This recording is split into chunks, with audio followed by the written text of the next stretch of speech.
আমরা তাই বলবো।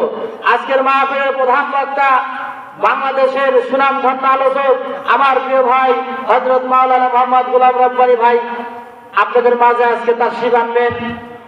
দোয়া করি আল্লাহ রাব্বুল আলামিন ভাইজানকে নেক হায়াত এবং সুস্থতা দান করুন, আল্লাহুম্মা আমিন।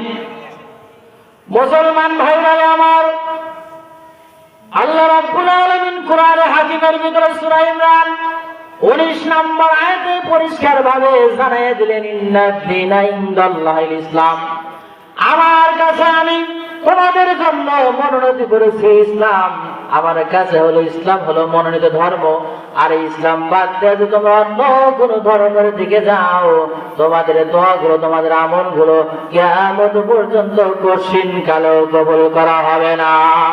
মুসলমান ভাইরা আমার, আল্লাহ রাব্বুল আলামিন সূরা ইমরানের 85 নম্বর আয়াতে জানিয়ে দিলেন, ওয়া মান ইয়াবতাগি গায়রাল ইসলামি দীনান ফালান ইউকবালা মিনহু ওয়া হুয়া ফিল আখিরাতি মিনাল খাসিরিন। জোরে জোরে বলেন আল্লাহু আকবার।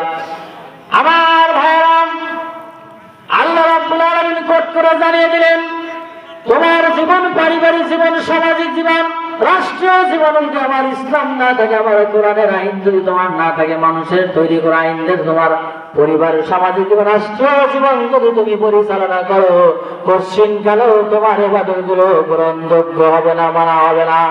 আমি গ্রহণ করবো না, অ্যাকসেপ্ট করবো না। শুধু তাই নয়, কিয়ামতের কঠিন মুসিবতের দিনে ক্ষতিগ্রস্তের দলে তুমি দাঁড়িয়ে যাইবে। জোরে জোরে বলেন নাউজুবিল্লাহ। মুসলমান ভাইরা আমার, আমরা এই দুনিয়াতে সব দেখলাম, ভাবের শাসন দেখেছি, চাচার শাসন দেখেছি, আল্লাহর কোরআনের শাসন আমরা দেখি নাই।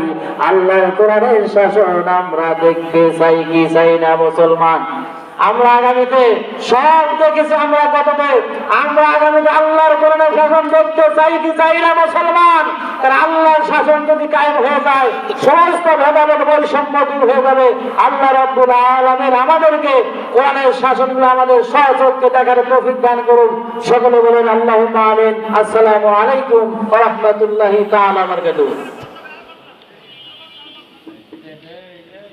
শেষ সময় দেন না,